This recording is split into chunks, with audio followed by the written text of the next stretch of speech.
Halo, selamat siang Tribuners. Anda sedang menyaksikan Mata Lokal Memilih 331 hari menuju Pemilu 2024. Kami akan menyajikan informasi terkini 10 bulan menjelang pemilu. Bersama saya Meisa Dasirait, inilah Mata Lokal Memilih selengkapnya. Kita ke informasi pertama, Tribuners. Badan Pengawas Pemilihan Umum alias Bawaslu Sigi melaksanakan ngabuburit pengawasan terkait isu krusial potensi kerawanan pada pemilu 2024. Ngabuburit ini bertempat di Hotel Helsinki, Jalan Batavia, Biro Bulu Utara, Kecamatan Palu Selatan, Kota Palu, Sulawesi Tengah. Koordinator Divisi Pencegahan PAMAS dan Humas Bawaslu Sultan Nasrun mengatakan agar penyelenggara pemilu baik KPU dan Bawaslu melaksanakan operasi non-justisi. Informasi selengkapnya akan disampaikan langsung oleh wartawan Tribun Palu, Salam yang kini sudah terhubung bersama kami. Silakan rekan Salam.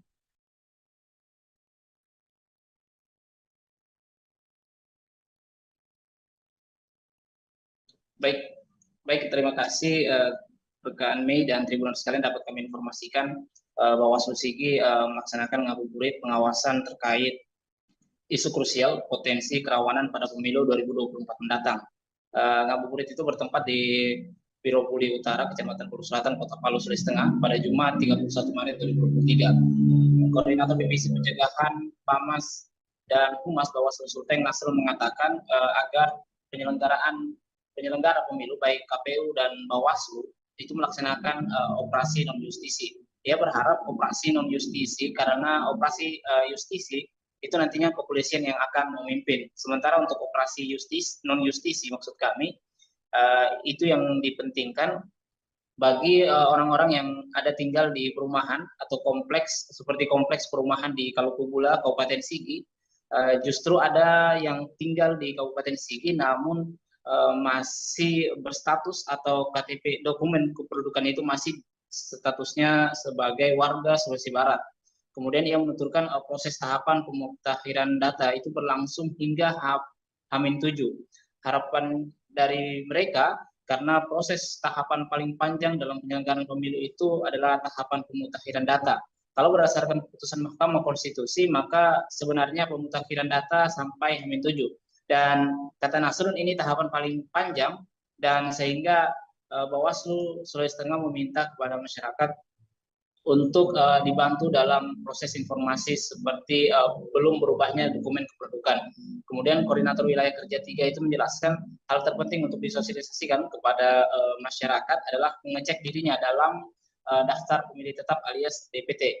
Hal itu penting disosialisasikan bahwa keaktifan masyarakat dalam rangka mengecek apakah yang bersangkutan sudah terdaftar pada DPT atau tidak, sehingga partisipasi aktif masyarakat dalam rangka mendukung penyelenggaraan pemilu adalah minimal mengecek dirinya dalam DPT.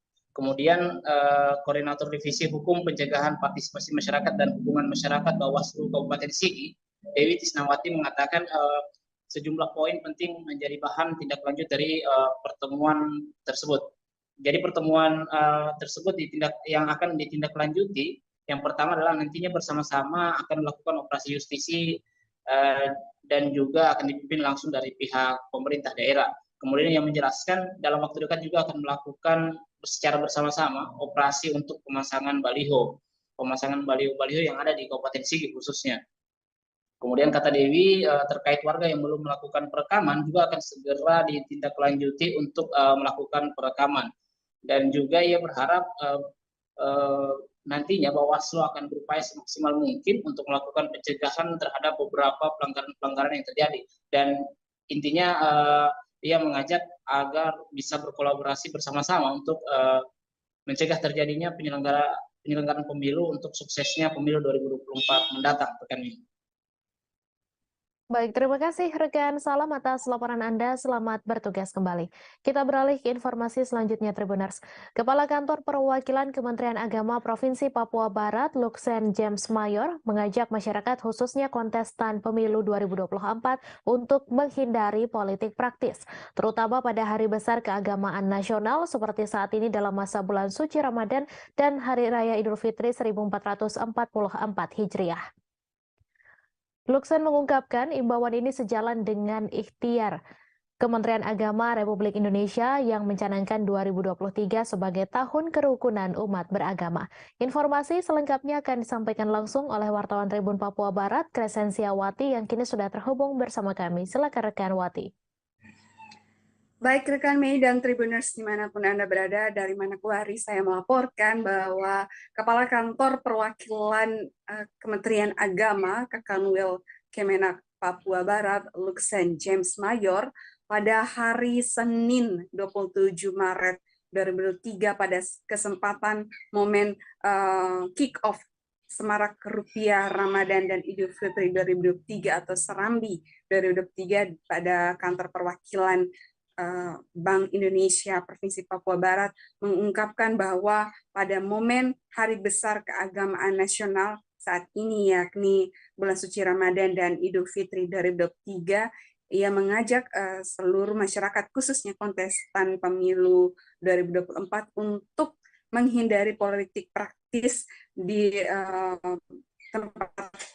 tempat-tempat keagamaan seperti rumah ibadah, masjid maupun gereja, karena pada tahun ini sudah memasuki tahun-tahun politik di mana suhu politik sudah semakin menghangat, sehingga ia berharap bahwa para kontestan pemilu 2024 lebih bijak berkampanye, karena sudah tertulis jelas dalam larangan untuk berkampanye di rumah ibadah seperti pada Undang-Undang Nomor 7 Tahun 2017 tentang pemilihan umum.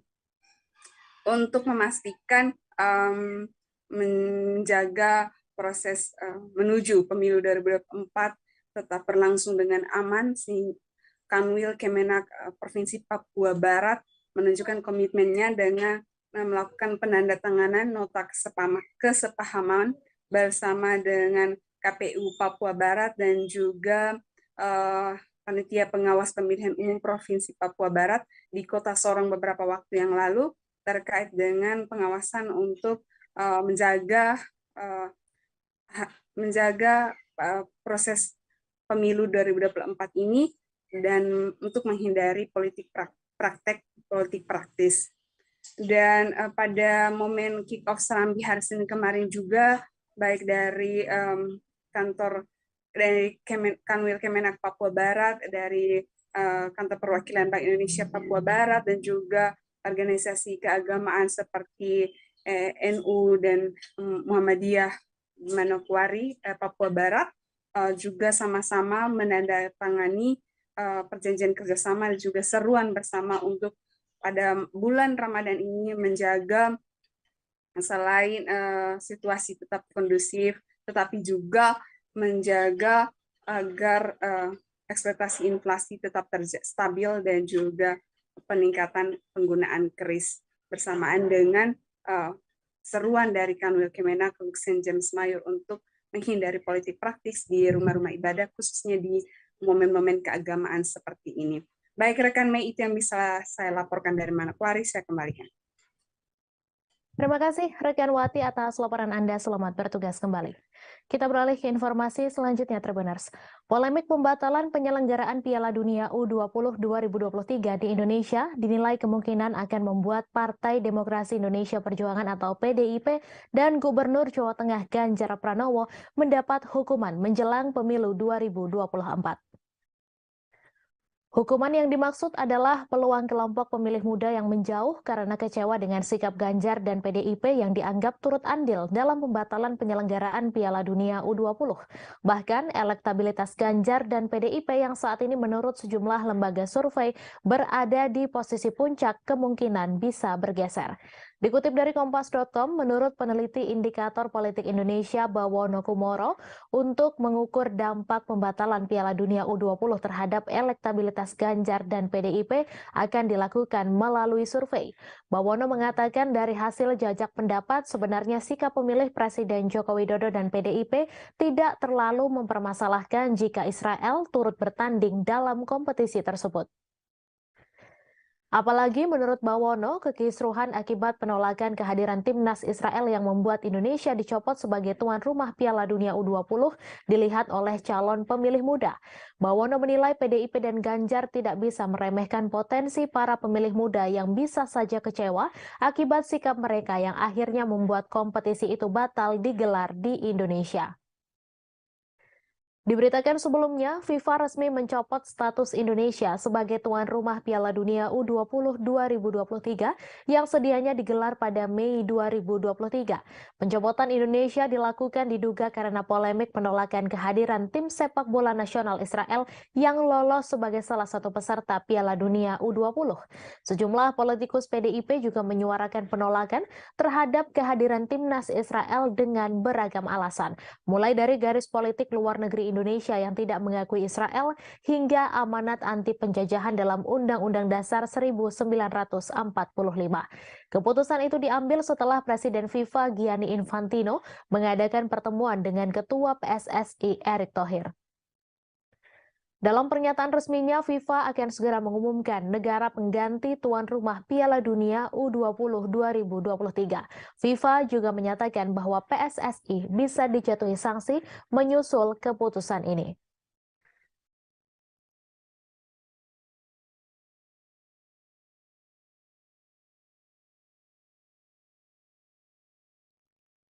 Komisi Pemilihan Umum atau KPU melanjutkan proses seleksi calon partai peserta pemilu 2024 untuk Partai Rakyat Adil Makmur atau PRIMA ke tahap verifikasi faktual.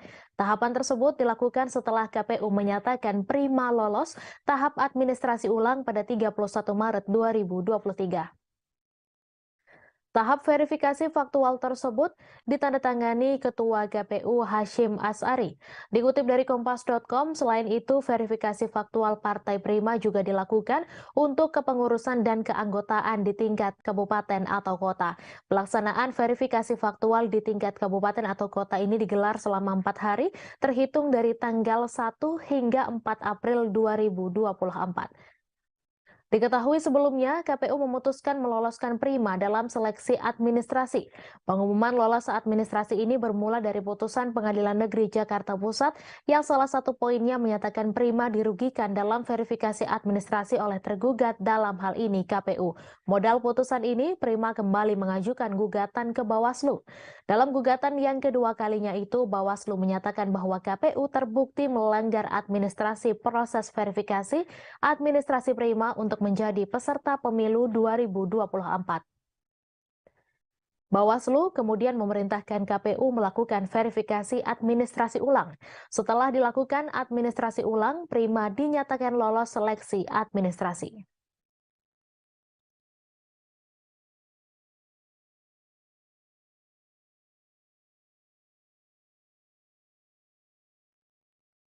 Polri menegaskan anggotanya sudah diperintahkan untuk bersikap netral pada pemilihan umum 2024 mendatang. Karopenmas Divisi Humas Polri Brigjen Pol Ahmad Ramadan mengatakan akan ada sanksi untuk siapapun anggota Polri yang terlibat dalam politik praktis.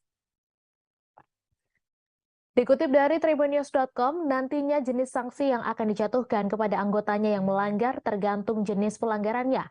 Sanksi itu juga nantinya akan dilihat apakah terhadap anggota yang melanggar harus ditentukan dengan sidang kode etik Polri. Lebih lanjut, Ramadan kembali menegaskan jika anggota Polri harus bersikap netral dalam hal tersebut. Sebelumnya, Badan Pengawas Pemilu Republik Indonesia menemukan 20.000 personel TNI Polri masuk sebagai daftar pemilih untuk pemilu 2024.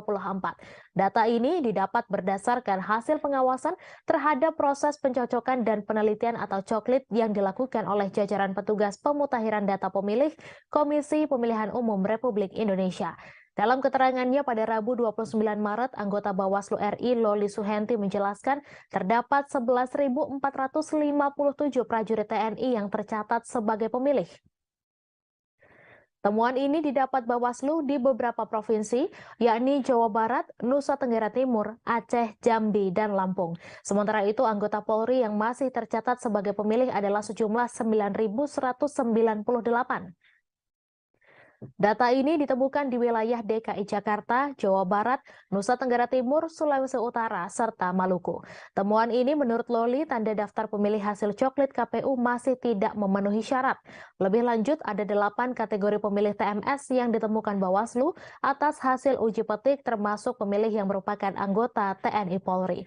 Adapun kategori TMS lainnya ialah pemilih salah penempatan, pemilih yang sudah meninggal, pemilih yang tidak dikenali, pemilih pindah domisili, pemilih di bawah umur, serta pemilih bukan penduduk setempat.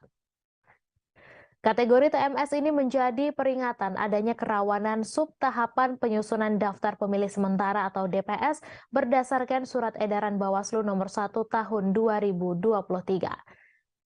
Kerawanan tersebut diantaranya berkaitan dengan kegandaan data pemilih yang telah pindah domisili ke lain wilayah, saran perbaikan pengawas pemilu tidak ditindaklanjuti KPU, hingga KPU yang tidak memberikan salinan daftar pemilih kepada Bawaslu. Lebih lanjut, kerawanan lainnya ialah ihwal KPU sesuai tingkatan tidak menindaklanjuti saran perbaikan pengawas pemilu, hasil coklit, serta rekapitulasi. Menurut Loli, mendominasinya kategori pemilih TMS salah penempatan TPS disebabkan adanya restrukturisasi TPS yang dilakukan KPU dalam waktu singkat. KPU dinilai tidak memperhatikan aspek geografis setempat, kemudahan pemilih di TPS, dan tidak memperhatikan jarak serta waktu tempuh menuju TPS.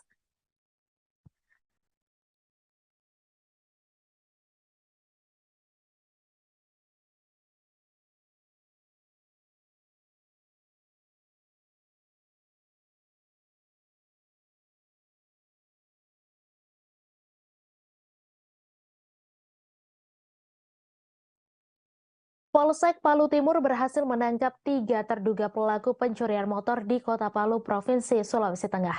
Kapolsek Palu Timur AKP Stefanus Sana mengatakan pada Minggu 14 Agustus 2022, unit Opsnal menerima laporan dari masyarakat terkait kasus pencurian yang terjadi di wilayah BTN Laswani Bawah, Kelurahan Laswani, Kecamatan Mantikulore. Berdasarkan laporan itu, personil Polsek Palu Timur melakukan penyelidikan dan Polbaket untuk mencari pelaku. Informasi selengkapnya akan disampaikan langsung oleh wartawan Tribun Palu, Rian Afdal, yang kini sudah terhubung bersama kami. Silakan rekan Rian. Iya, baik Mei dan juga Tribuners, dapat kami informasikan bahwa Polsek Palu Timur belum lama ini berhasil membekuk 3 terduga pelaku pencurian motor di Kota Palu, Provinsi Sulawesi Tengah. Kapolsek Palu Timur AKP Stefanus Sanam mengatakan pada Minggu 14 Agustus 2022 kemarin, unit Opsnal menerima laporan dari masyarakat terkait adanya kasus pencurian yang terjadi di wilayah BTN Laswani Bawah, Kelurahan Laswani, Kecamatan Mantikulore. Berdasarkan laporan itu, personil Polsek Palu Timur melakukan penyelidikan untuk mencari pelaku. Dari hasil penyelidikan tanggal 26 Maret 2023, hampir setahun, personil berhasil menangkap pelaku berinisial RL, umur 19 tahun, IS, umur 25 tahun, sekitar pukul 12.30 waktu Indonesia Tengah. Kemudian selang 2 hari kembali lagi menangkap pelaku inisial HP berumur 19 tahun. Berhasil juga diamankan Mei dan juga Tribuners 9 barang bukti berupa 7 unit motor, 1 unit rangka, dan 1 unit mesin motor. Kemudian dari hasil interogasi didapatkan bahwa informasi ada kaki tangan pelaku masih berinisial M yang masih menjadi buronan. Pelaku mengakui sudah melakukan aksinya di 30 TKP dengan motif karena faktor ekonomi serta dipakai untuk bersenang-senang. Atas perbuatannya yang dilakukan, pelaku akan disangkakan dengan pasal 363 KUHP dengan paling lama 7 tahun penjara. Demikian, Mei. Terima kasih rekan Rian atas laporan Anda, dan Tribuners, wartawan kami juga telah menghimpun wawancara dengan Kapolsek Palu Timur. Berikut tayangannya untuk Anda. Ada 30 TKP masih melakukan kegiatan ini sudah diamankan sebagai tersangka dan melakukan proses penyidikan. Untuk yang detail masih dilakukan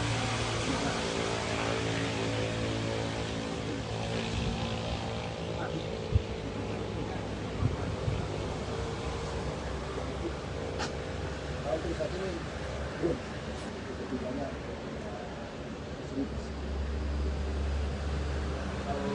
motor yang terakhir sudah dijual. Ya, jadi mereka motor bagian yang dijual, mereka punya postingan lewat Facebook. Kemudian ada juga mereka membongkar mesinnya, kemudian menukar mesin yang dijual jadikan mesin. Terus uang hasil penjualannya dipakai. Menteri Perhubungan Budi Karya pada Sabtu 1 April sore meninjau rel kereta api yang mangkrak di Kabupaten Biren, Provinsi Aceh. Peninjauan dilakukan dengan naik kereta api dari Stasiun Bungkah ke Stasiun Desa Payarengkuluh, Kuta Blang, Biren. Menhub Budi Karya Sumadi ke Biren atas undangan anggota Komisi 5 Dewan Perwakilan Rakyat Republik Indonesia asal Aceh, Haji Ruslan M. Daud atau HRD. Informasi selengkapnya akan disampaikan langsung oleh wartawan Serambi News, Yusmandin Idris yang kini sudah terhubung bersama kami. Silakan rekan Yusman. Ya, terima kasih, Moy. Kunjungan Menteri Perhubungan ke Biren adalah melihat salah satu proyek strategis di Provinsi Aceh, yaitu pembangunan jalur KA dari Lok Semawe ke Biren. Pembangunan jalur KA dari Lok Semawe ke Biren panjangnya seluruhnya 45 km yang sudah selesai dilakukan sekitar 35 km, masih ada 20 km lagi. Kunjungan Menhub ke Kuta Blang Biren melihat secara dekat sejauh mana proyek yang mangkrak yang sudah lama mangkrak untuk dilanjutkan kembali. Untuk diketahui, pembangunan jalur kereta api Aceh dimulai tahun 2007 lalu dan secara bertahap dan sejak 2 tahun terakhir mangkrak. Dengan kehadiran Menhub melihat secara dekat kondisi di lapangan, maka diharapkan pembangunan jalur KA yang mangkrak akan dilanjutkan kembali. Harapan dari Ruslan M. Daud selaku anggota DPR RI dari Komisi 5 fraksi PKB, ya tahun ini hendaknya Menteri Perhubungan mengalokasikan dana dalam sekitar 1 triliun untuk kelanjutan pembangunan jalur KA. Dan Menhub mengatakan memastikan yang bahwa pembangunan jalur kereta api akan dimulai lagi tahun 2024, 2025 dan 2026 mendatang dengan sasaran melanjutkan pembangunan jalur KA dari Lok Semawe tembus ke Biren. Sedangkan tahapan berikutnya akan dipikirkan tahun-tahun berikutnya. Demikian, Moy. Terima kasih rekan Yusman atas laporan Anda dan Tribuners wartawan kami juga telah menghimpun wawancara dengan Menhub RI Budi Karya Sumadi. Berikut tayangannya untuk Anda. Saya juga Bapak Presiden Bapak Haji Joko Widodo agar infrastruktur itu dibangun secara masif di sana. Karena kita tahu bahwa Aceh ini punya potensi dan pemerintah tidak hanya membangun jauh, tetapi khususnya di Aceh. Jadi berulang kali Pak Presiden menyampaikan, apalagi Pak Presiden di kala Anda pernah bekerja di sini. Bapak sekalian, hari ini di bulan Ramadan ini tentu kita berniat untuk melaksanakan pembangunan ini. Itu bukan reaksi, tetapi Pak Presiden, anggota dewan, masyarakat harus mengikhtiarkan pada itu. Dari saya sendiri, saya berniat bahwa Warga Kampung Ponton, Palangkaraya digegerkan dengan penemuan jenazah seorang pria lanjut usia di dalam sebuah barak pada Sabtu 1 April. Tepatnya lokasi penemuan jenazah ini berlokasi di Gang Sari, di Kelurahan Pahandut, Kecamatan Pahandut, Kota Palangkaraya. Almarhum bernama Maskut berusia sekira 70 tahun.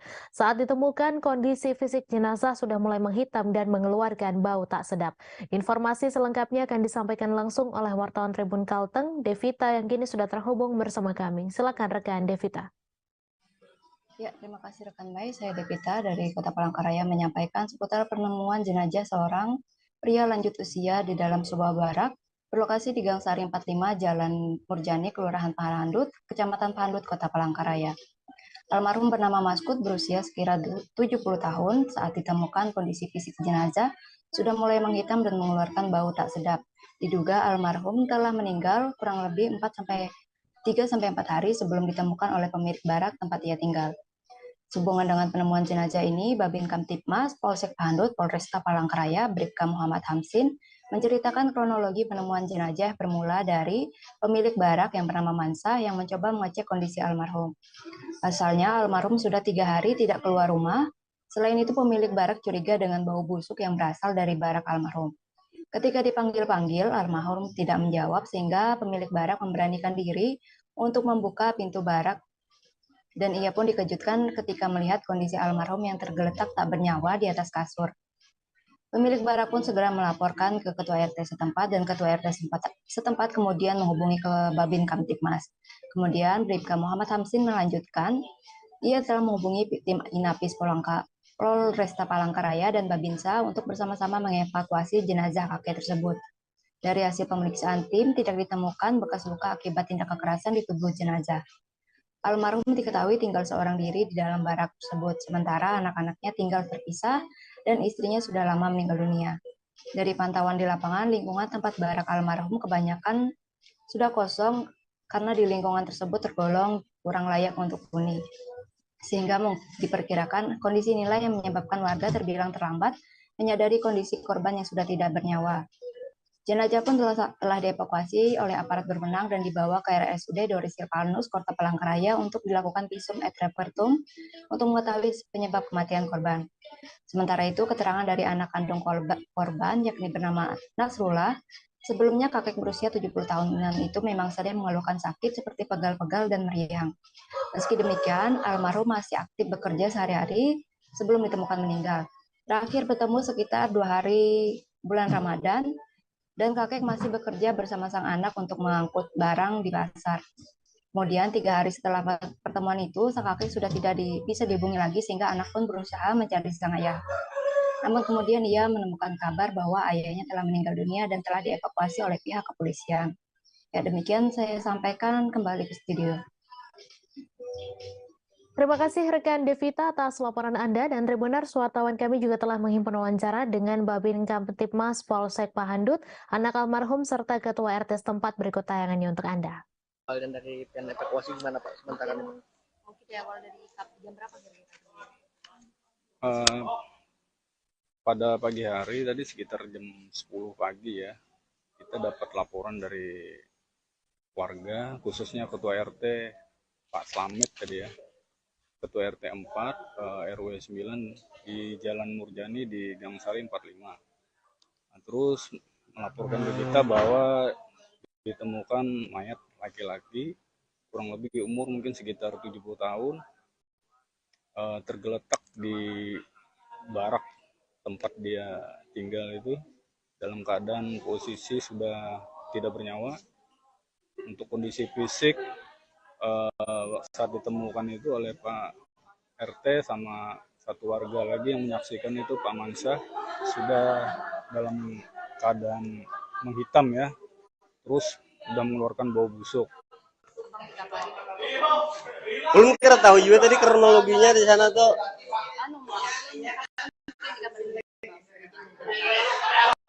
Jam berapa yang dikabari ada ini? Gak ada dikabari, ulun yang nyari ke sana tadi lewat 2 hari ini sudah ulun lewat sana di depan sana nyari Abah Ulun tadi. Taunya kan ketemu teman Abah Ulun tuh nah. Ya si Din tadi yang ngasih tahu. Cari di mana nih? Nyari di depan jalan tuh, lewat depan Jalan Murjani itu nah, lewat sana tadi. Maskot. Iya.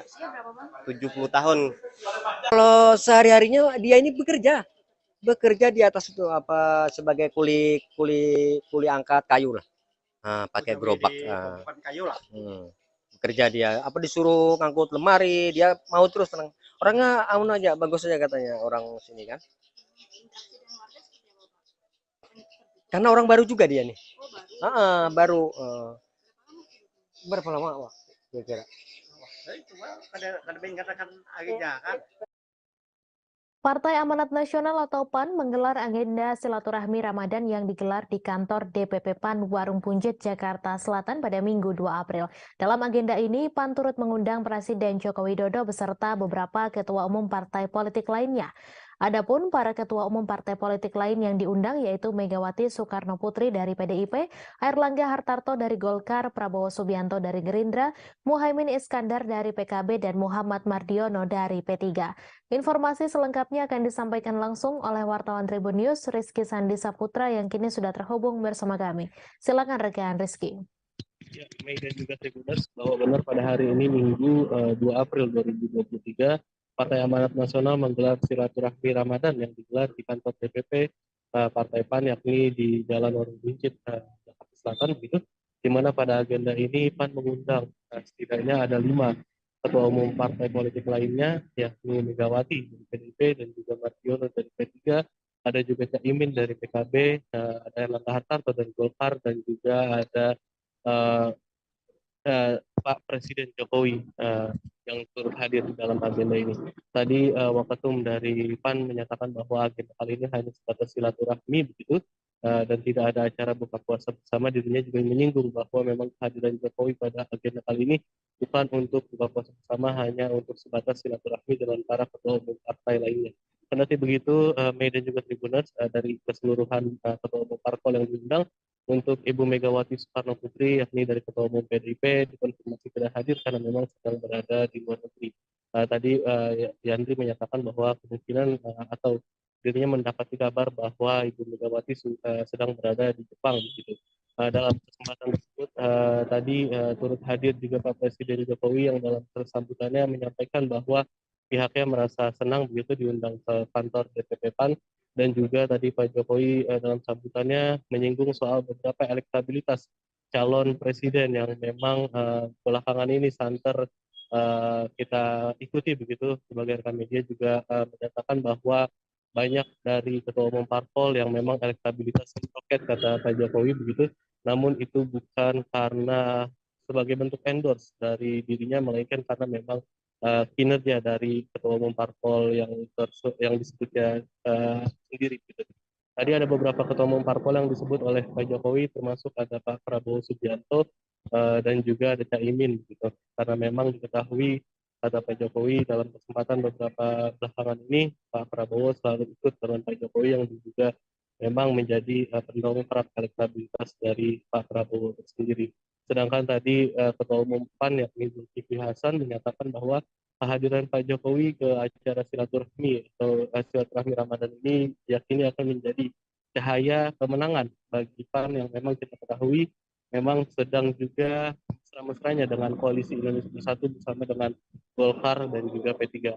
Sementara Mei dan juga Tribuners di dalam kesempatan ini tidak turut diundang begitu, memang dikonfirmasi oleh Yandri Susanto selaku Waketum PAN, yakni koalisi dari maksud saya ketua umum parpol dari Koalisi Perubahan untuk Persatuan, yakni diantaranya Pak Surya Paloh dan juga Agus Harimurti Yudhoyono dan Presiden PKS yang Ahmad Saiku. Dalam pernyataannya tadi Yandri menyebut bahwa memang yang hadir di dalam acara silaturahmi Ramadan kali ini merupakan persetujuan atau restu dari Presiden Jokowi. Jadi secara garis besar tadi Yandri menyebut bahwa seluruh ketua umum parpol yang hadir pada hari ini merupakan atas restu dari Pak Presiden Jokowi. Dan hingga saya melaporkan saat ini, seluruh ketua umum parpol yang diundang oleh PAN sedang bertemu dengan Pak Presiden Jokowi di lantai 3, maksud saya kantor DPP PAN, namun belum tahu apa hasil pertemuan tersebut, dan nanti mungkin akan ada jumpa pers atau event wawancara begitu dengan Pak Presiden atau dengan para ketua umum partai. Mungkin itu Mei yang bisa disampaikan langsung dari kantor DPP PAN Warung Buncit, Jakarta Selatan, kembali ke studio. Terima kasih rekan Rizky Sandi Saputra atas laporan Anda. Selamat bertugas kembali. Kita beralih ke informasi selanjutnya, Tribuners. Setelah resmi dipasarkan pada pameran Jakarta Auto Week 2023 di Jakarta pada bulan lalu, All New Agya dan All New Agya GR Sport juga telah resmi dipasarkan untuk wilayah Sulawesi Utara dan sekitarnya. All New Agya dan All New Agya GR Sport di launching di Manado Town Square 3 pada hari Sabtu 1 April kemarin. Dalam acara press conference dan regional launching tersebut dihadiri oleh manajemen PT Toyota Astra Motor, manajemen Hasret Toyota, customer dan komunitas pemilik Toyota, serta media dan influencer di Sulawesi Utara dengan menerapkan protokol kesehatan COVID-19. Dalam sambutannya, Hemsi Tendean selaku Kepala Cabang Hasret Toyota Manado Tendean menyampaikan memiliki value for money di segmennya. All New Agya dan All New Agya GR Sport menjadi wujud komitmen Toyota untuk mewujudkan mobility for all dan semangat menghadirkan ever better cars bermodalkan platform baru, harga bersaing, peningkatan performa dan efisiensi engine, handling dan comfort yang lebih baik, serta dilengkapi dengan teknologi terkini Toyota yang memberikan peace of mind kepada pelanggan. Agya dan Agya GR Sport memanfaatkan platform baru yang memberikan ruang untuk penggunaan mesin baru. Keduanya mengadopsi new engine 1200 cc, 3 silinder dual VVTi, bertenaga 88 PS dan torsi yang lebih tinggi pada 113 Nm. Performa hatchback ini diperkuat oleh transmisi CVT baru yang dikembangkan dengan fixed gear ratio sehingga mampu menghasilkan akselerasi yang lebih cepat dan linear. Selain itu, transmisi CVT juga dibekali dengan teknologi active decontrol yang bekerja lebih hening pada kondisi normal dan menjaga efisiensi bahan bakar, namun tetap mampu memberikan akselerasi secara instan. Tersedia dalam tipe E dan tipe G, gaya desain eksterior Agya dikembangkan untuk menciptakan image yang sporty, powerful, dan agresif. Ia menjelaskan berkat desain bar, Agya memiliki performa aerodinamika yang lebih baik dengan koefisien of drag 3% lebih rendah sehingga Agya lebih stabil dan lincah. Sisi depannya tampil agresif berkat desain bumper yang tajam dan volume yang padat, serta lebar sehingga menciptakan postur tubuh yang kuat. Kesan agresif diperkuat oleh desain LED headlamp yang tajam dan vertical LED illumination lamp. All front LED lampu memperkuat kesan dinamis dan modern sekaligus canggih dengan adanya fitur Follow Me Home dan Auto Cut Off. Dari samping, desain Agya terlihat powerful berkat wheel arches yang besar dan kokoh serta garis bodi yang tajam dan agresif. Entry hatchback ini juga terlihat lebih aerodinamis dan powerful berkat postur tubuh lebih panjang, lebih rendah, dan lebih lebar yang diperkuat oleh lekukan kokoh pada pintu samping yang mengalir dinamis ke belakang. Agya tipe E menggunakan velg steel 14 inch, sementara tipe G sudah memakai velg alloy 14 inch. Penggunaan platform baru memberikan ruang kepada engineer Toyota untuk meningkatkan kenyamanan kabin. Konsep horizontal design memperlihatkan kesan lebih canggih dan driver-oriented untuk menunjukkan interior yang sporty dan berkualitas tinggi.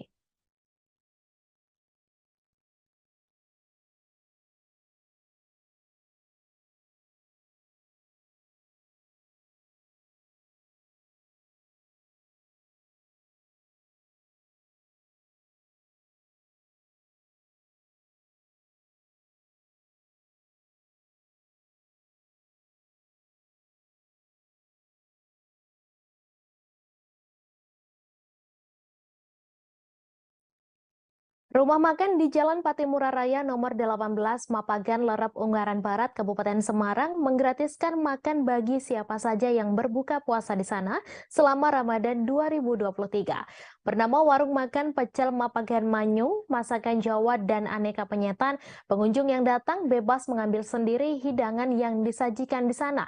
Selain makanan, terdapat juga berbagai macam takjil atau hidangan berbuka puasa seperti kurma, gorengan, es kuwut, es campur, dan lain sebagainya.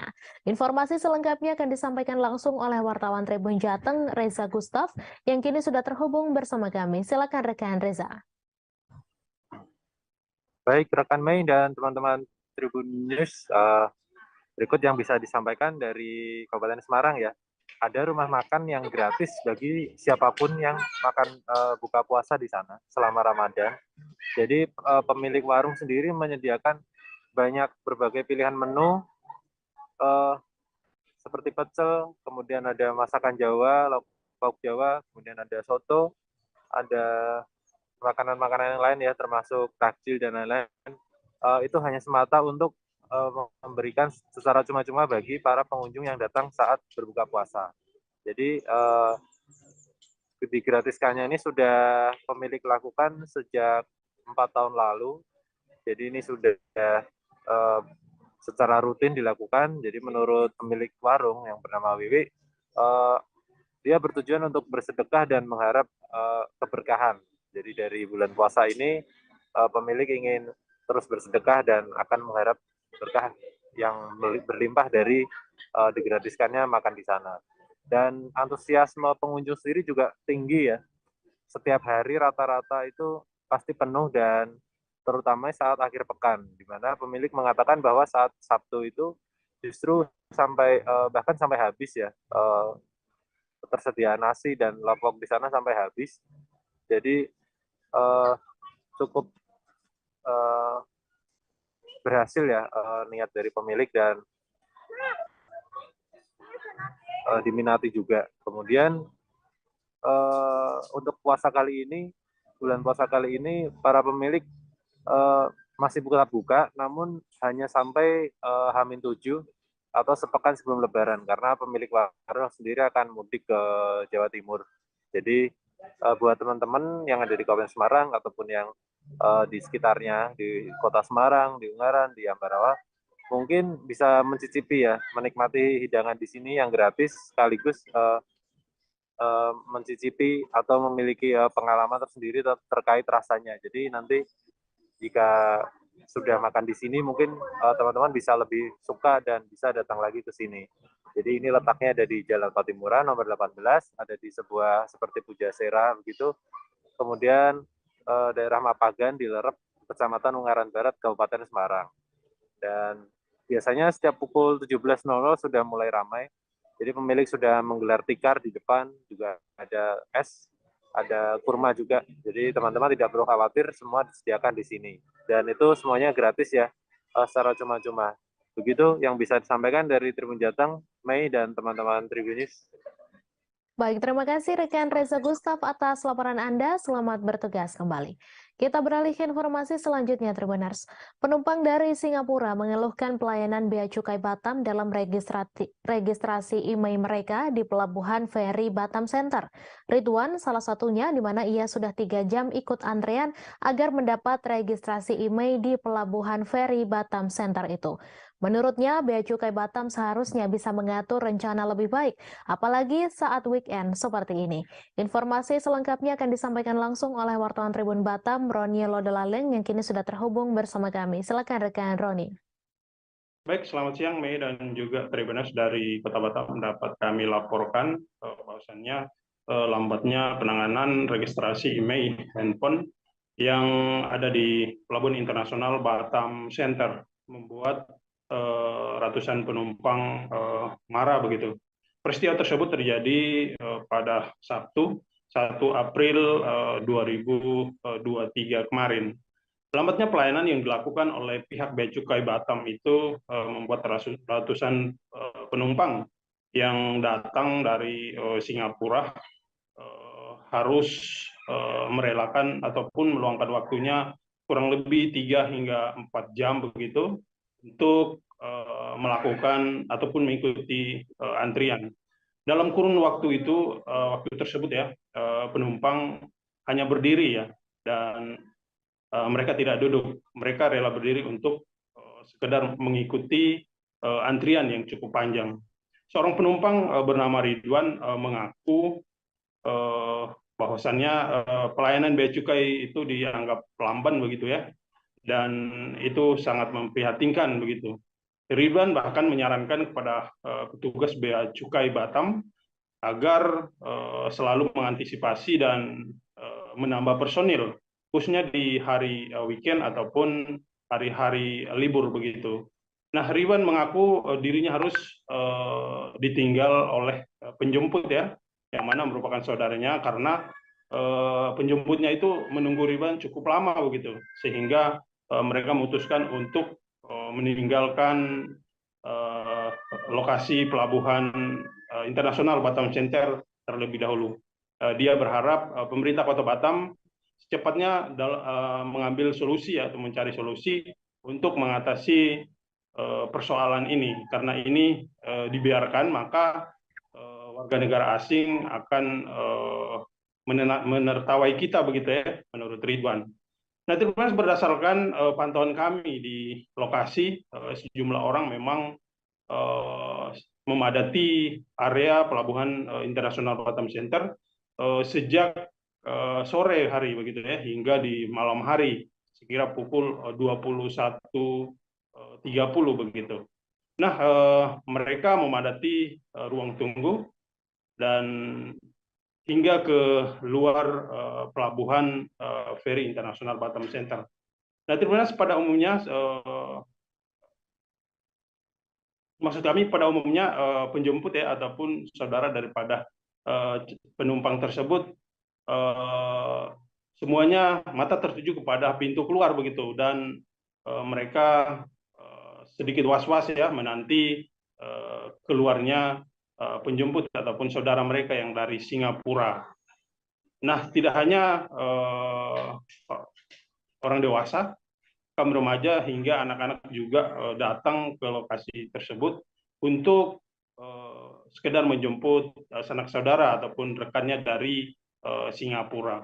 Nah, terima kasih. Hingga di pukul 21.40 waktu Indonesia bagian Barat, sejumlah penumpang masih ikut antrian ya untuk mendapatkan registrasi IMEI handphone di Pelabuhan Internasional Batam Center. Demikian, Mei, yang bisa kami sampaikan dari Batam. Terima kasih rekan Roni atas laporan Anda. Selamat bertugas kembali. Kita beralih ke informasi selanjutnya, Tribuners. Tersangka kasus korupsi dana hibah Dispora Kepri, Ari Rosnandi, akhirnya tiba di Bandar Udara Hang Nadim Batam pada Sabtu 1 April siang. Tiba di bandara pada pukul 12.30 waktu Indonesia Barat, tersangka Ari tampak digiring polisi dari dalam bandara. Dengan tangan diborgol, Ari yang saat itu mengenakan masker dan topi hanya bisa diam saat dicecar awak media. Informasi selengkapnya akan disampaikan langsung oleh wartawan Tribun Batam, Beres Lumban Tobing, yang kini sudah terhubung bersama kami. Silakan rekan Beres. Oke, baik. Selamat siang, Tribuner. Selamat siang, rekan Mei. Jadi perlu kami laporkan dari Batam, Kepulauan Riau. Tersangka korupsi dana hibah Dispora Kepri memasuki babak baru begitu setelah dua klaster ditangkap. Nah, kali ini klaster ketiga yang diduga menjadi puncak dari rangkaian penyelidikan begitu. Nah, dalam kasus ini anak dari mantan Gubernur Kepri, Istianto, bernama Ari Rosnandi, ditangkap Subdit Tipikor di Direktorat Reserse Kriminal Khusus Polda Kepri. Nah, yang bersangkutan tersangka ditangkap di Jakarta begitu. Lalu kemarin digelandang ataupun diringkus hingga dibawa ke Bandara Hang Nadim untuk dibawa selanjutnya ke Mapolda dalam agenda rangkaian pemeriksaan lebih lanjut begitu. Nah, jadi kemarin setiba di bandara tersangka mendapat pengawalan yang ketat dari aparat kepolisian, juga mendapat perhatian dari warga pengunjung yang ada di Bandara Udara Hang Nadim. Nah, berdasarkan keterangan dari Direktur Reserse Kriminal Khusus Polda Kepri Kombes Pol Nasir Riyadi, menyampaikan untuk penangkapan tersangka sedikitnya membutuhkan kerja keras begitu, lantaran tersangka ini semenjak ditetapkan menjadi tersangka begitu, ia langsung melarikan diri ke Jakarta. Di Jakarta penyidik kucing-kucingan begitu, dikejar ke Jakarta Timur, Jakarta Selatan, hingga akhirnya tertangkap di Cengkareng yang saat itu tersangka akan terbang begitu. Nah, dalam dugaan kasus ini Polda Kepri menyelidiki ataupun berdasarkan hasil audit ada kerugian negara sekitar 1,6 miliar. Nah, hingga hari ini rangkaian penyelidikan masih terus dilakukan. Ya, mungkin demikian rekan Mei. Terima kasih. Terima kasih rekan Beres Lumban Tobing atas laporan Anda, dan Tribuners, wartawan kami juga telah menghimpun wawancara dengan Direktur Reserse Kriminal Khusus Polda Kepri. Berikut tayangannya untuk Anda. Mengamankan dua tersangka kasus korupsi yang terjadi di Kepri ini.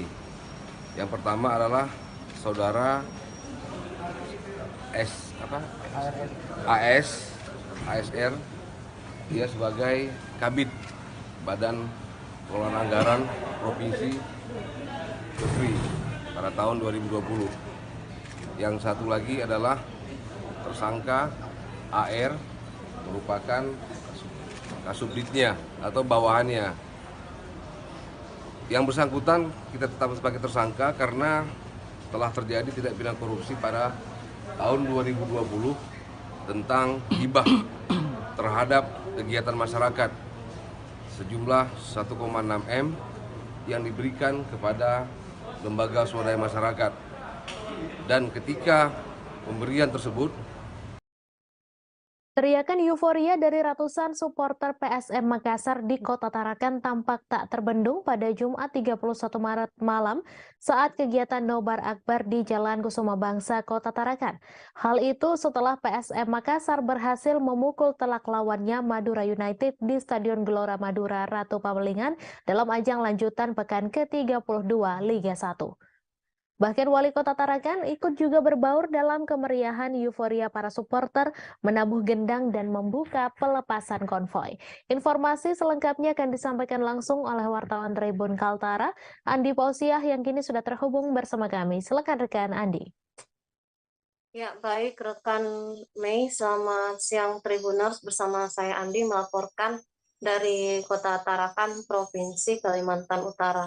Ya benar, teriakan euforia dari para supporter PSM Makassar yang tergabung dalam Maxman Mania Provinsi Kaltara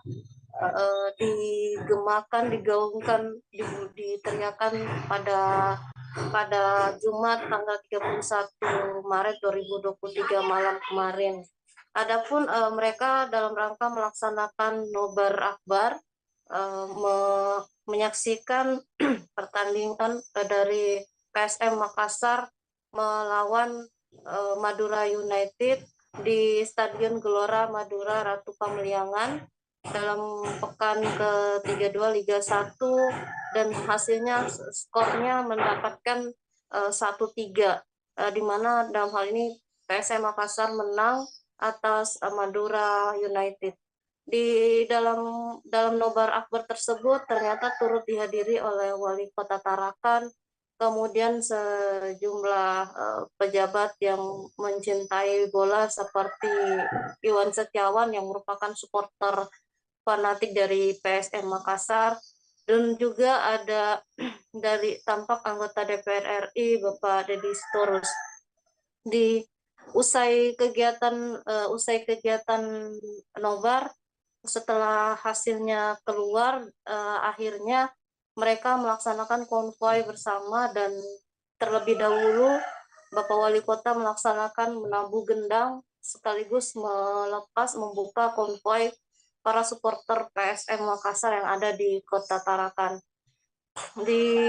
Dikatakan Wali Kota Tarakan ini adalah berkah, dan sebenarnya ini ia juga mengucapkan kepada PSM Makassar atas kerja kerasnya yang sudah berhasil menelurkan sebagai juara, di mana diketahui sudah 23 tahun PSM Makassar pernah mendapatkan juara, dan memasuki tahun 20 ketiga ini akhirnya bisa kembali mengulang kejayaannya.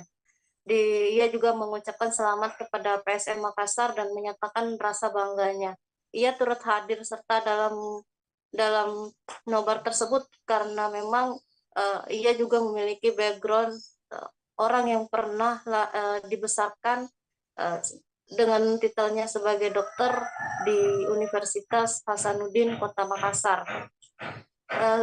Teman-teman juga mewawancarai Bapak Iwan Setiawan yang juga sebagai pembina, selain Pak Hairul, Pak Wali Kota Tarakan, ada Pak Iwan Setiawan yang juga sebagai pembina Maxman Provinsi Kaltara. Dikatakan Bapak Iwan Setiawan juga benar, memang akhirnya setelah 23 tahun penantian PSM Makassar bisa berhasil menduduki juara di Liga 1, Dan jika merunut sejarah di tahun 1999 atau sekitar tahun 2000-an, PSM Makassar pernah juga mengalami kejayaan yang sama dan akhirnya kembali terulang di tahun 2023 ini. Sehingga ia juga mengatakan bahwa ini tak lepas juga dari kekompakan para supporter yang selalu mendoakan PSM Makassar sampai akhirnya bisa lolos. Ya, demikian rekan Mei. Terima kasih rekan Andi Pausiah atas laporan Anda, dan Tribuners, wartawan kami juga telah menghimpun wawancara dengan Wali Kota Tarakan serta pembina Maxmen Kaltara. Berikut tayangannya untuk Anda. Selamat buat PSM, selamat buat seluruh pendukung ya. Saya kira ini adalah yang diimpikan sejak bertahun-tahun dan alhamdulillah kalau malam ini saya kira PSM bisa memastikan diri sebagai juara Liga ya. Dan tentu kita sudah 3 tahun ya, Pak Ketua ya. PSM terakhir juara itu 99 tahun 2000. Artinya tahun ini tepat 23 tahun yang lalu PSM mengulang kembali sejarah sebagai juara Liga 1 Indonesia. Kita berdoa untuk tahun-tahun selanjutnya PSM tetap menjadi tim elit di Indonesia. Amin. Dan hari ini kita lihat bagaimana kekompakan PSM The Maxmen Kaltara dihadiri oleh Korwil Nunukan juga, tadi dihadiri oleh pembina The Maxmen Kaltara, Pak Wali Kota. Artis sekaligus pembawa acara Raffi Ahmad dituding terlibat dalam kasus pencucian uang mantan pegawai Kementerian Keuangan Rafael Aluntri Sambodo. Nama Raffi Ahmad santer disebut-sebut sebagai artis berinisial R yang diungkap Indonesian Audit Watch. Selain inisial nama, Sultan Andara itu memiliki profil yang mirip dengan tudingan IAW, yakni artis sangat terkenal dan kaya raya. Dikutip dari tribunnews.com, Raffi Ahmad juga diketahui memiliki kedekatan dengan menantu Rafael Alun, yaitu Jeremy Immanuel Santoso yang menjabat manajer dari Rans Peak Basketball milik Raffi Ahmad. Prio selaku manajer Raffi Ahmad mengatakan bahwa pihak mereka tidak tahu apa-apa soal itu dan memastikan Raffi tak terlibat. Prio mengatakan bahwa sejauh ini semua masih aman-aman saja dan tak ada pihak manapun yang mencoba memeriksa Raffi. Prio mengatakan bahwa saat ini Raffi Ahmad sedang fokus ke pekerjaan yang sedang padat di momen Ramadan.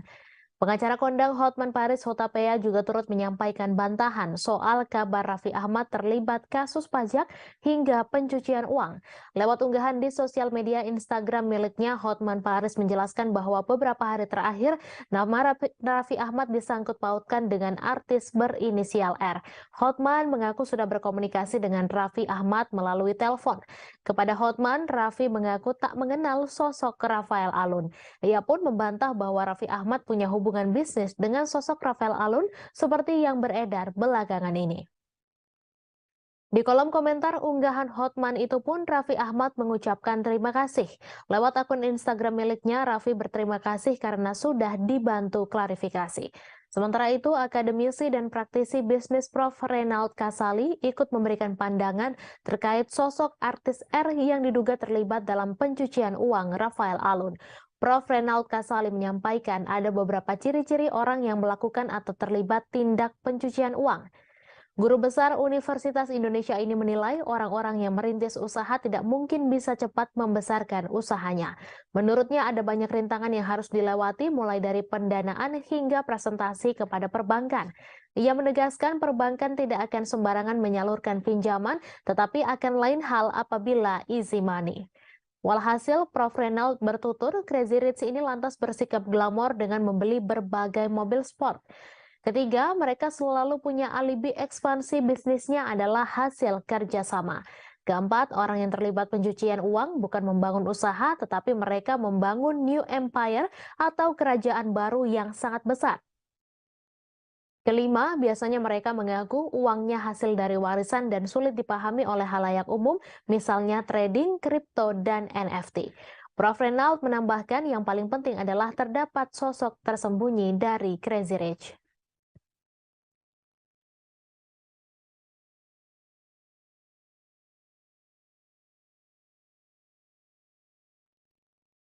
Seorang suami di Kabupaten Tulang Bawang, Lampung nekat membunuh istrinya dengan racun yang dicampur air putih. Pelaku berinisial BP berusia 28 tahun menghabisi nyawa korban berinisial S lantaran sakit hati karena tidak diizinkan menikahi adik iparnya.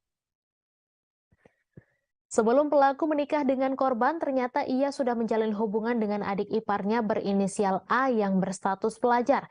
Kasus pembunuhan itu terungkap saat kakak korban merasa curiga dengan kematian korban yang mendadak. Peristiwa tersebut terjadi pada Kamis 16 Maret 2023. Bermula ketika kakak korban mencurigai kematian S yang mendadak sehingga melapor ke polisi. Dari hasil penyelidikan polisi diketahui ternyata S dibunuh oleh suaminya dengan racun. Kapolres Tulang Bawang AKBP Jibrail Bataawi menjelaskan pelaku meracuni korban dengan racun tawas yang dibeli secara online. Pelaku mengetahui racun itu setelah melihat di video YouTube. Lantas pada hari kejadian pelaku mencampur racun dengan air putih. Korban yang saat itu sedang tertidur dibangunkan tiba-tiba dan dipaksa meminum air putih yang sudah dicampur racun. Setelah melakukan aksinya, pelaku lalu pergi ke tambak dan kembali sekitar 30 menit kemudian.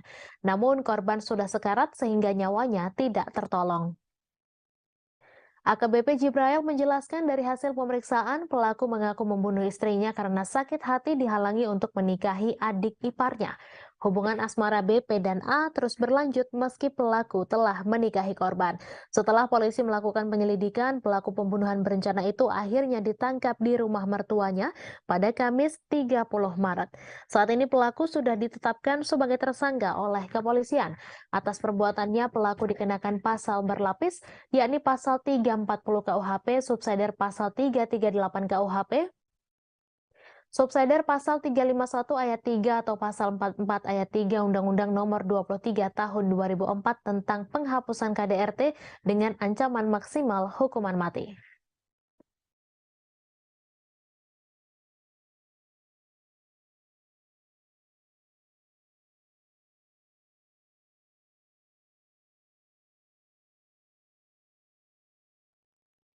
Ledakan hebat terjadi di kilang Pertamina RU2 Dumai di Jalan Putri 7, Kota Dumai, Riau pada Sabtu 2 April.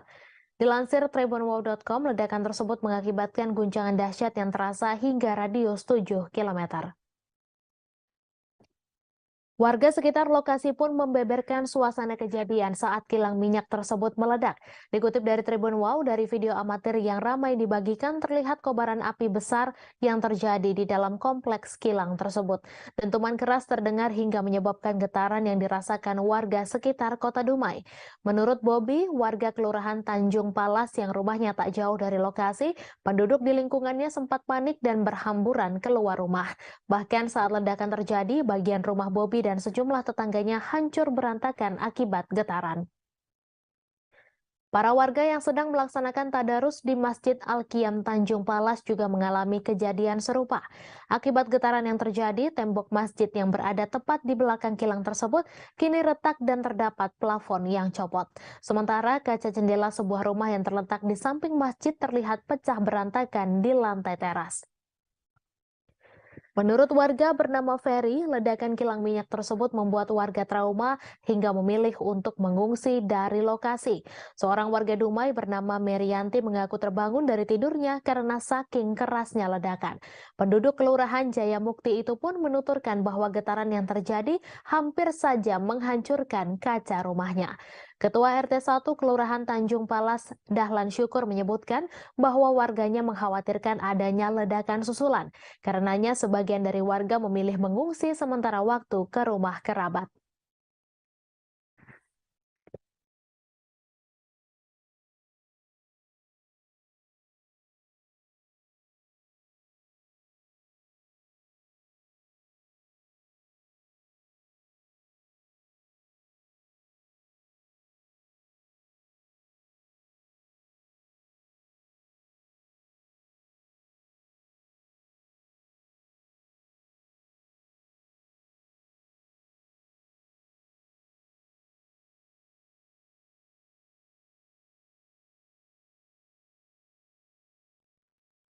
6 bulan sudah Stadion Kelabat Manado merana.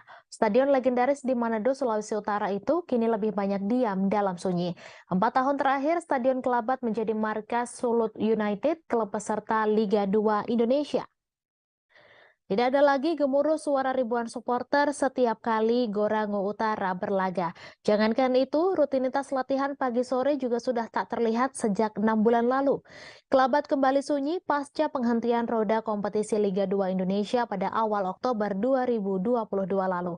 PSSI dan PT Liga Indonesia Baru menghentikan Liga 2 menyusul tragedi Stadion Kanjuruhan Malang.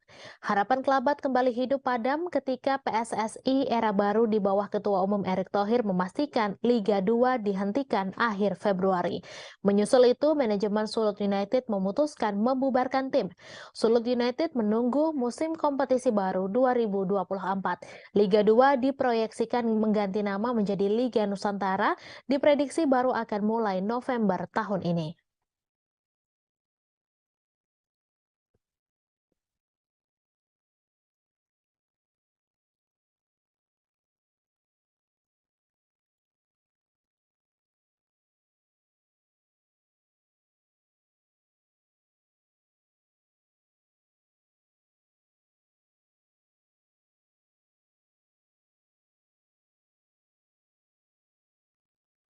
Informasi tadi sekaligus menutup perjumpaan kita dalam Mata Lokal Memilih hari ini. Selamat menunaikan ibadah puasa bagi Anda yang menjalankan. Saya Meisa Desirait beserta kru yang bertugas pamit undur diri. Terima kasih atas kebersamaan Anda dan sampai jumpa.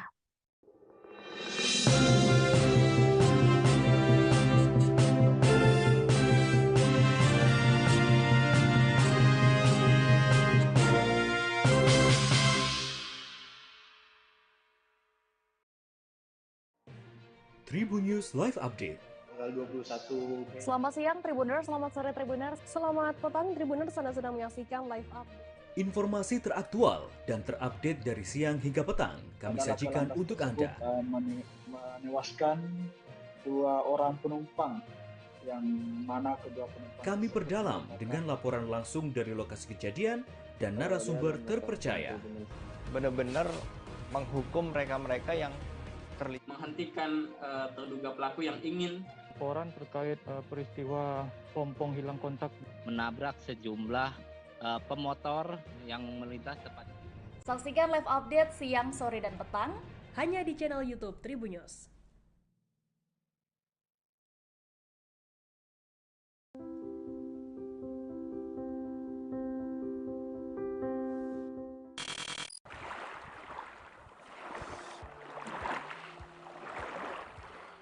Pantai Bakaro yang terletak di distrik Manokwari Timur, Kabupaten Manokwari, Provinsi Papua Barat, memiliki potensi wisata bahari khususnya selancar ombak atau surfing.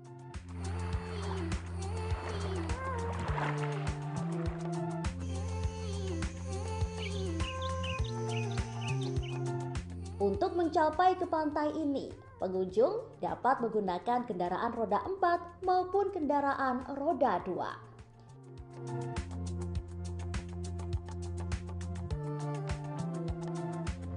Deburan ombak halus disertai dengan angin sepoi-sepoi juga melengkapi pantai ini seakan menyambut kedatangan Anda.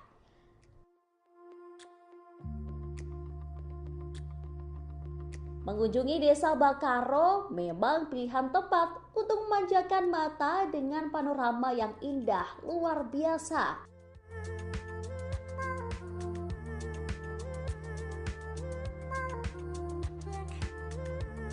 Pantai Bakaro merupakan pantai yang sangat ramai dikunjungi oleh pengunjung mancanegara karena pulau ini terletak sangat eksotis dengan pemandangannya.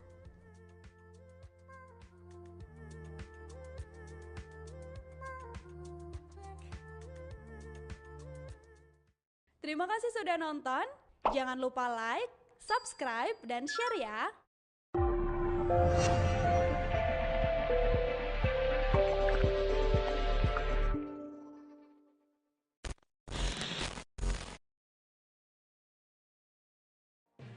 Tribun News Live Update. Tanggal 21. Selamat siang Tribuners, selamat sore Tribuners, selamat petang Tribuners, Anda sedang menyaksikan live update. Informasi teraktual dan terupdate dari siang hingga petang kami sajikan untuk Anda. Menewaskan 2 orang penumpang, yang mana kedua penumpang Kami perdalam dengan laporan langsung dari lokasi kejadian dan narasumber terpercaya. Benar-benar menghukum mereka-mereka yang terlibat. Menghentikan terduga pelaku yang ingin Laporan terkait peristiwa pompong hilang kontak menabrak sejumlah pemotor yang melintas tepat. Saksikan live update siang, sore, dan petang hanya di channel YouTube Tribun News.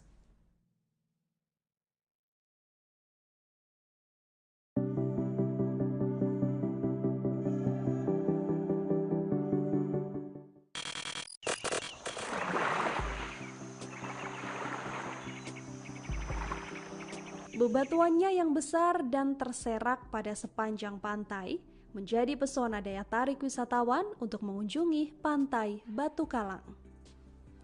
Fenomena alam seperti ini tak selalu dapat ditemukan di tempat lain di wilayah Indonesia. Keindahan batuan pantainya menjadikan Pantai Batu Kalang layak disebut sebagai Belitungnya pesisir selatan.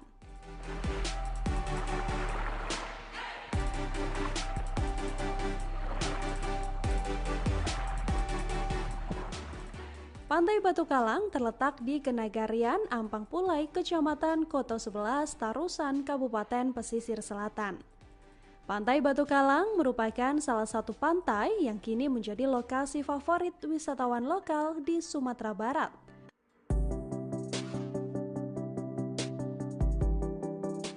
Daerah ini memiliki keindahan alam nan elok dan mempesona.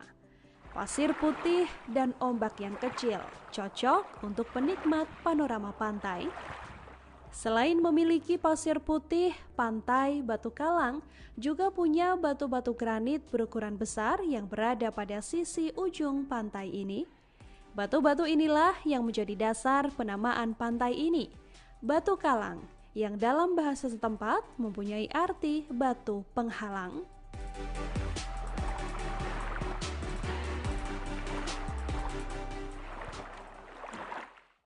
Terima kasih sudah nonton. Jangan lupa like, subscribe, dan share ya.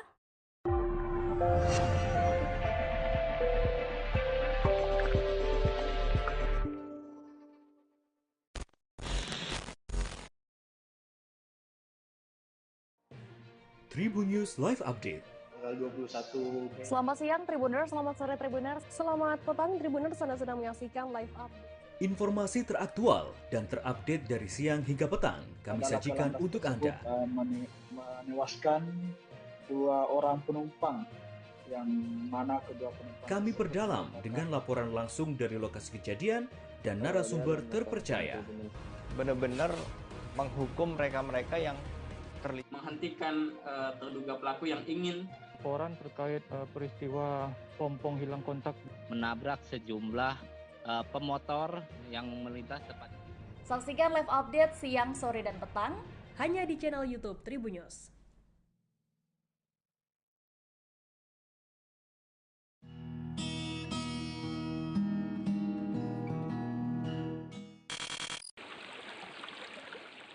Menikmati indahnya Pantai Carocok Painan. Pantai Carocok menjadi magnet wisata yang tak pernah sepi pengunjung. Pantai yang membentang antara Painan di Kabupaten Pesisir Selatan dan Kota Padang ini terus memanjakan para wisatawan. Di kawasan pantai ini, pengunjung tak hanya disuguhi dengan keindahan pantai yang kian memukau, namun juga panorama bawah laut yang mempesona, ditambah cerita sejarah yang sayang untuk dilewatkan. Karena membentang antara Painan dan Kota Padang, secara administratif Pantai Carocok terletak di Painan, Kabupaten Pesisir Selatan, dan Kecamatan 4 Jurai, Kota Padang, Sumatera Barat. Pantai ini berjarak 2 km dari Pasar Painan. Sementara dari Kota Padang, objek wisata ini berjarak sekitar 75 km atau 2 jam perjalanan darat. Pantai Carocok Painan memiliki jembatan yang menghubungkan dengan Pulau Batu Kareta, Wisatawan dapat menyeberang dengan berjalan kaki. Tak jauh dari Pulau Batu Kareta, wisatawan juga dapat menyeberang ke Pulau Cingkua menggunakan perahu. Biaya yang dibutuhkan adalah Rp20.000 per orang untuk pergi dan juga pulang.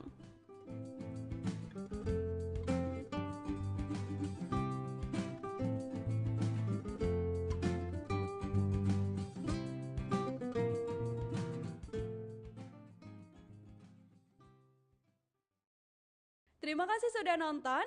Jangan lupa like, subscribe, dan share ya.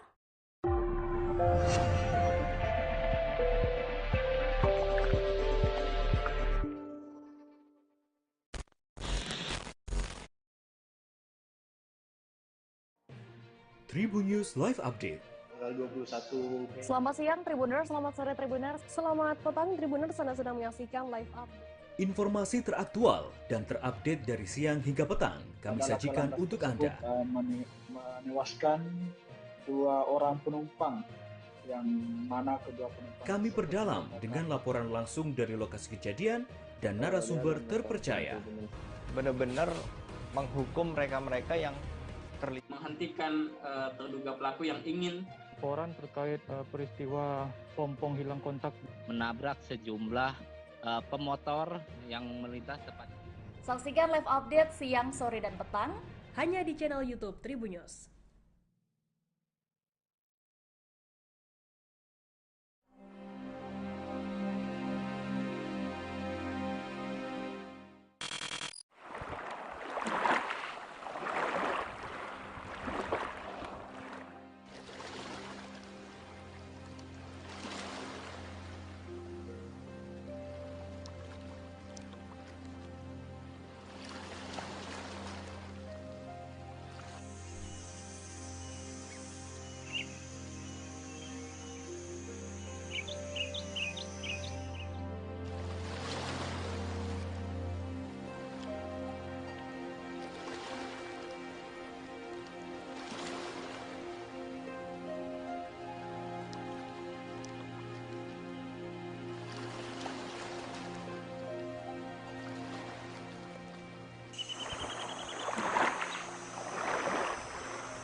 Terima kasih sudah nonton. Jangan lupa like,